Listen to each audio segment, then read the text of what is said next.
Hello students, good morning. Myself Ritesh Kumar Singh. Welcome to my YouTube channel SS Classes of Chemistry. आज हम लोग 11th class का first lecture shoot करने जा रहे हैं. फर्स्ट लेक्चर होगा 11th क्लास के first chapter some basic concepts of chemistry से. हेडिंग देंगे some basic concepts of chemistry. Some basic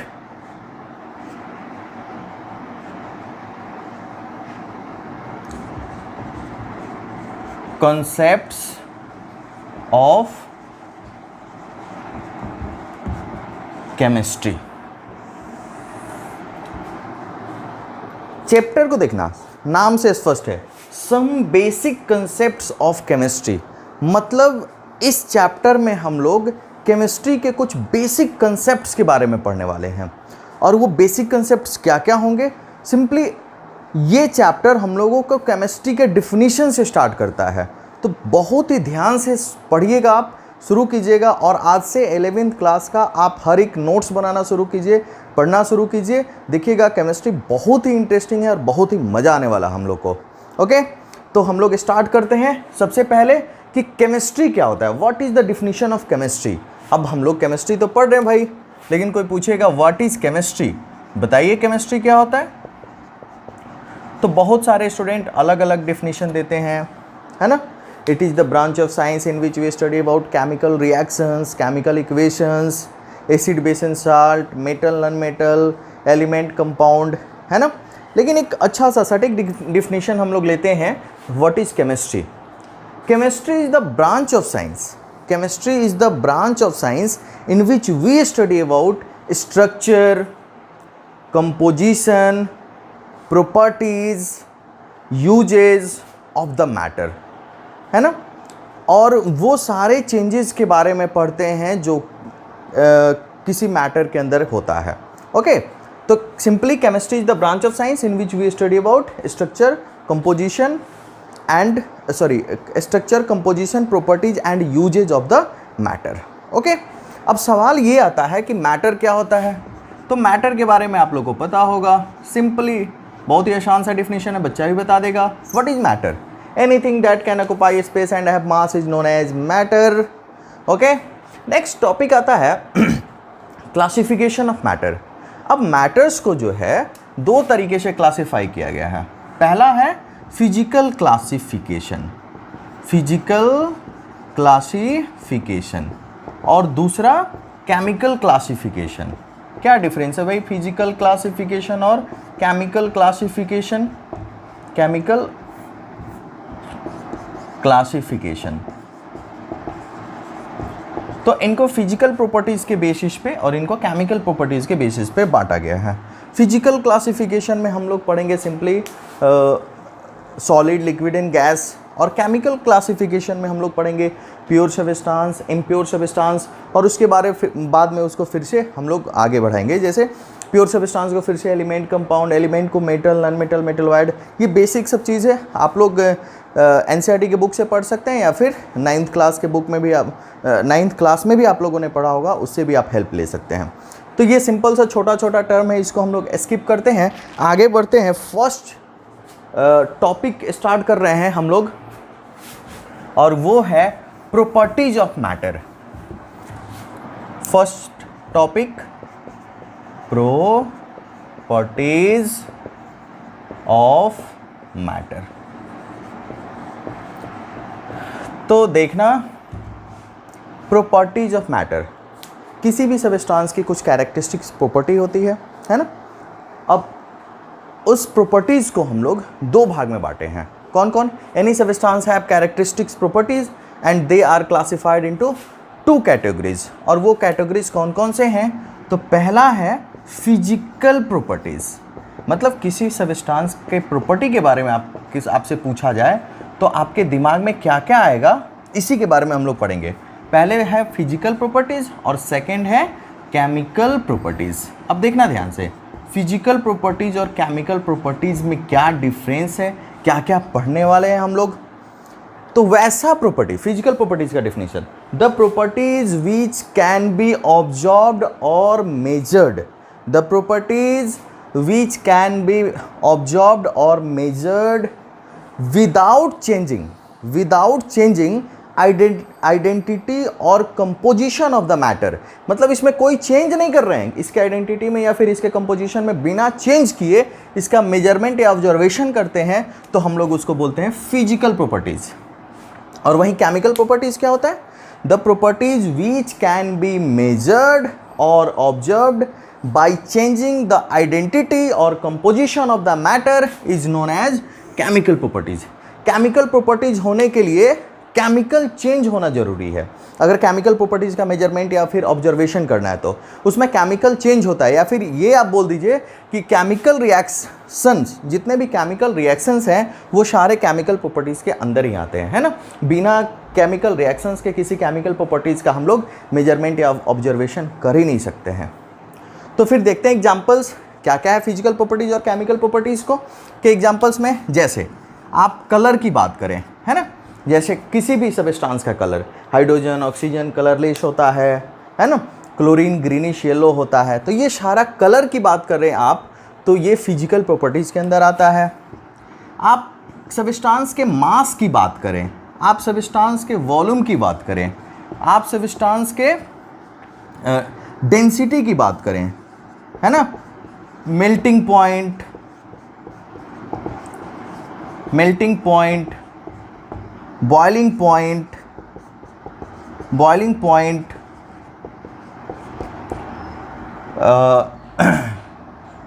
melting point, boiling point, elasticity,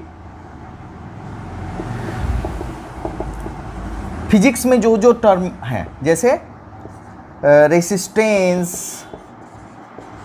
conductivity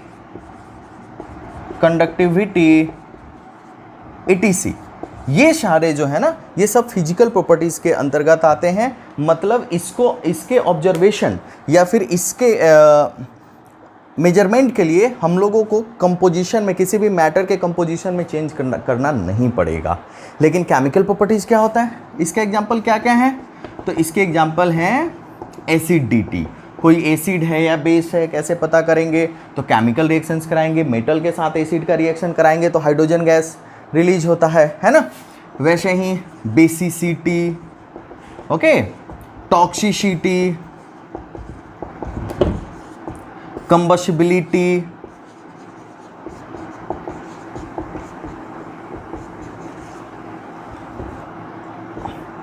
reaction with reaction of one substance with another, मतलब जितने भी reactions हैं with another, जितने भी reactions हैं सभी के सभी किस प्रॉपर्टीज में आते हैं? केमिकल प्रॉपर्टीज में आते हैं। ओके, तो केमिकल प्रॉपर्टीज के एग्जांपल आपके सामने हैं, ध्यान से सब नोट्स बना लीजिएगा।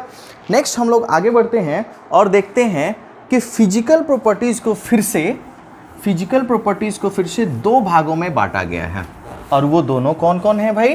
फिजिकल प्रॉपर्टीज़ को कौन से दो भाग में बांटा गया है? तो देखना दो भाग कौन कौन है फिजिकल प्रॉपर्टीज़ के। तो वैसे फिजिकल प्रॉपर्टीज़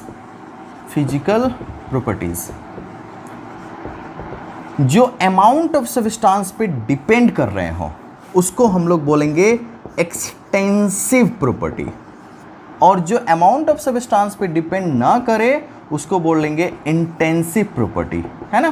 तो एक्सटेंसिव और इंटेंसिव से मतलब समझ लीजिए, the property which depends upon the amount of substance is known as extensive property. अब जैसे अमाउंट ऑफ सब्सटेंस बोले तो बताइए, मास अमाउंट ऑफ सब्सटेंस पे डिपेंड करेगा, that is why extensive property. उसके बाद वॉल्यूम अमाउंट ऑफ सब्सटेंस पे डिपेंड करेगा, बिल्कुल। मास का डिफिनेशन क्या होता है? The amount of substance present in the matter is known as mass. अब जैसे ये अमाउंट ऑफ सब्सटेंस पे डिपेंड करेगा, थोड़ा सा अगर अमाउंट कम कर लिया जाए तो मास कम हो जाएगा, वॉल्यूम भी अमाउंट कम कर लिया जाए तो उसका वॉल्यूम कम हो जाएगा, etc। ये सारा एक्सटेंसिव प्रॉपर्टी है। मोस्ट इस फिजिकल प्रॉपर्टीज में ज़्यादातर इंटेंसिव प्रॉपर्टी होता है जो अमाउंट ऑफ सब्सटेंस पे डिपेंड नहीं करता है। अब कलर बताना है आपको, बताइए थोड़ा सा सबस्टांस हो, ज़्यादा सबस्टांस हो, क्या फ़र्क पड़ता है भाई, कलर तो कलर ही है। ओके, अगर किसी का मेल्टिंग पॉइंट बताना हो तो आप 100 ग्राम पानी को गर्म कीजिए या फिर 1 केजी पानी को गर्म कीजिए, मेल्टिंग पॉइंट तो वही आने वाला है। सॉरी, मेल्टिंग पॉइंट नहीं, पानी को जब गर्म कर रहे हैं तो बॉइलिंग पॉइंट उतना ही आने वाला है, लेकिन मेल्टिंग पॉइंट भी क्या बोलते हैं वो, ये भी इंटेंसिव प्रॉपर्टी है। ठीक है, तो जो प्रॉपर्टी अमाउंट ऑफ सब्सटेंस पे डिपेंड करता है, the property which depends upon amount of substance is known as extensive property, and the property which do not depends upon amount of substance is known as intensive property. Okay, तो ये properties of substance के बारे में हम लोगों ने पढ़ा।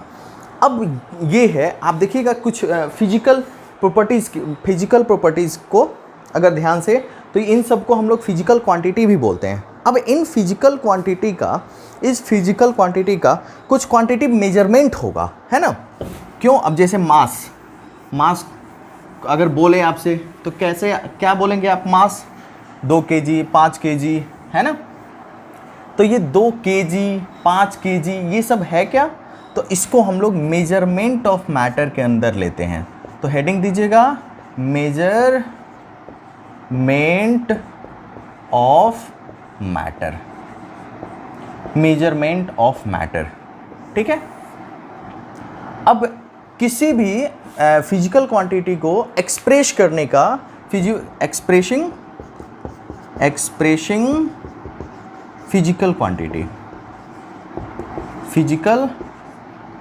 Quantity, किसी भी फिजिकल क्वांटिटी को हम लोग एक्सप्रेस करते हैं कैसे, तो उसमें 2 पार्ट होते हैं एक्सप्रेस करते हैं। तो एक न्यूमेरिकल पार्ट और दूसरा जो पार्ट होता है वो होता है यूनिट। जैसे अगर आपको बोल दिया जाए कि जाइए चीनी खरीद के लाइए, कितना, 2, भाई क्या है 2 क्या, तो जब चीनी यानी शुगर की बात हो रही है तो उस समय ये 2 तो न्यूमेरिकल पार्ट हो गया, तो बिना यूनिट के ये अधूरा है। ओके, तो बिना यूनिट के ये अधूरा है, तो ये पूरा कैसे होगा, तो जैसे चीनी बोला गया तो आपको पता है उसका मास लेना है तो केजी, जाइए मार्केट से ऑयल खरीद के लाइए, मस्टर्ड ऑयल, तो आपका क्वेश्चन होगा कितना लीटर, तो कितना मतलब न्यूमेरिकल वैल्यू तो 1 और यूनिट लीटर, है ना। तो किसी भी फिजिकल क्वांटिटी को हम लोग एक्सप्रेस करते हैं तो उसका 2 पार्ट होता है, एक न्यूमेरिकल पार्ट और दूसरा यूनिट। तो न्यूमेरिकल पार्ट आपको पता है 1, 2, 5, 0.5 कुछ भी हो सकता है। अब सवाल आता है कि यूनिट क्या होता है, तो यूनिट के बारे में देखेंगे, हेडिंग देंगे यूनिट।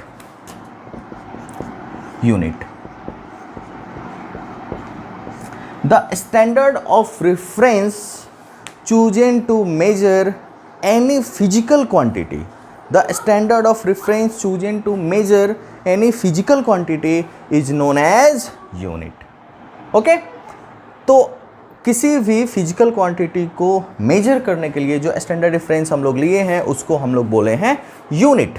ओके, अब यूनिट में कुछ यूनिट ऐसे होते हैं जो इंडिपेंडेंट होते हैं, जिनको हम लोग बेसिक यूनिट या फिर फंडामेंटल यूनिट कहते हैं।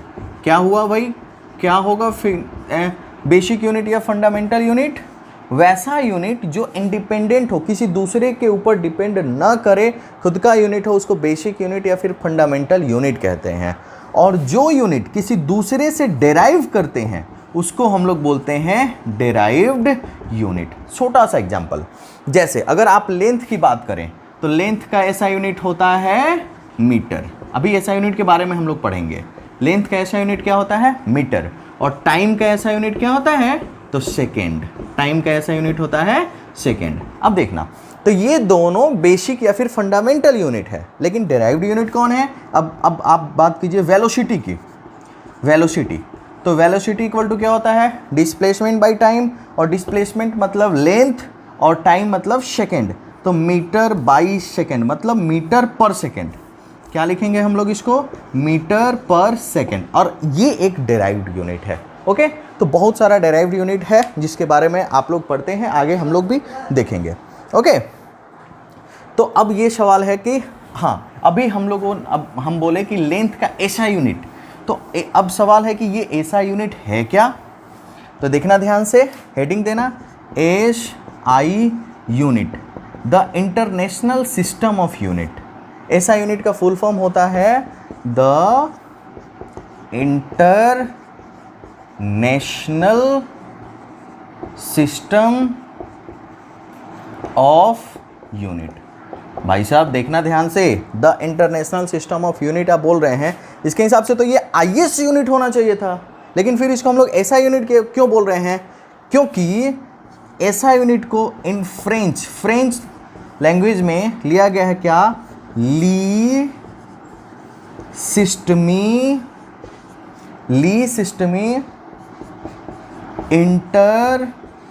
International D units.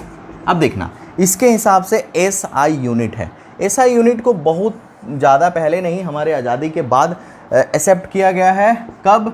1960 में, जब एक कॉन्फ्रेंस हुआ था, general conference of weights and measures. उसमें ये डिसाइड किया गया कि हम लोग SI यूनिट लेंगे। SI यूनिट के 7 बेस यूनिट होते हैं। कितने बेस यूनिट होते हैं? 7 बेस यूनिट होते हैं, और इसी बेस यूनिट से बाकी सारे यूनिट्स को हम लोग डेराइव करते हैं। तो SI यूनिट का पहले आप तो लोग तो ये फुल फॉर्म देख लीजिए। हम लोग क्या बोलते हैं, हम लोग के इंग्लिश में क्या है और फ्रेंच में क्या है? ली सिस्टमी इंटरनेशनल डी यूनिट्स। अब ये 7 बेस यूनिट्स कौन कौन से हैं, इसके बारे में हम लोग देखेंगे। तो इस 7 बेस यूनिट्स के लिए एक हम लोग टेबल बनाएंगे, उस टेबल के आधार पर देखेंगे हम लोग। उस टेबल में हम लोग देखेंगे कि क्या। अब देखना, सबसे पहला है लेंथ, और लेंथ का यहाँ पे हम लोग एक काम करो, इसको टेबल पूरा अच्छे से बना लो। सबसे पहले फिजिकल क्वांटिटी और इनका SI यूनिट। तो फिजिकल क्वांटिटी क्या है?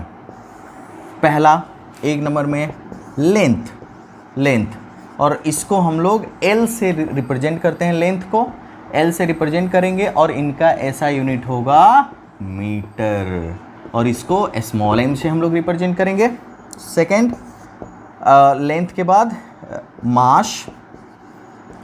मास को स्मॉल m से डिनोट करते हैं, और इसका SI यूनिट होगा किलोग्राम, ब्रैकेट में लिख लीजिएगा kg। थर्ड क्या है भाई? थर्ड है टाइम को T से स्मॉल t, और इसका SI यूनिट होता है सेकेंड को आप तो S लिखिए या फिर ACC भी लिखते हैं, सेकेंड। नेक्स्ट है टेम्परेचर, या फिर थर्मोडायनेमिक टेम्परेचर भी बोलते हैं हम लोग। सॉरी, टेम्परेचर का स्पेलिंग गलत लिख रहे हैं, टेम्परेचर। और टेम्परेचर का SI यूनिट होता है केल्विन का K, ठीक है। नेक्स्ट है 5 नंबर में अमाउंट ऑफ सब्सटेंस, और अमाउंट ऑफ सब्सटेंस को हम लोग N से डिनोट करेंगे, और इसका SI यूनिट होता है मोल, स्मॉल MOL से इसको रिप्रेजेंट करेंगे, ठीक है। तो 5 हुआ, कौन कौन? Length, mass, time, temperature, amount of substance. फटाफट इसका स्क्रीनशॉट ले लीजिए, या फिर आप नोट कर लीजिए फिर, क्योंकि हमको मिटा के 6th और 7th लिखना पड़ेगा। मिटा दें? ओके, चलिए। तो नेक्स्ट है 6 नंबर में करेंट इलेक्ट्रिसिटी, जिसको हम लोग I से डिनोट करते हैं, और इसका SI यूनिट होता है एम्पियर, और एम्पियर R थोड़ा सा कर्सिव का है, ampere A। Okay, next luminous intensity, और लुमिनस इंटेंसिटी का इसको IV से डिनोट करेंगे, और इसका यूनिट होता है कैंडेला, CD। ओके, तो ये 7 बेसिक यूनिट्स हैं SI यूनिट के अंदर, जो आप लोग को याद करने हैं, ठीक है। तो आज पहला लेक्चर इतना ही रहने देते हैं। देखना, इस चैप्टर में हम लोग सारे बेसिक कंसेप्ट्स के बारे में पढ़ रहे हैं, है ना। तो बहुत ही ध्यान से आप पढ़िएगा, क्योंकि ये सारा बेसिक कंसेप्ट आगे आपके काम आने वाला है। ओके, तो मिलते हैं फिर से नेक्स्ट लेक्चर में। पढ़ाई करते रहिए और कोरोना से बच के रहिए। बहुत बहुत धन्यवाद।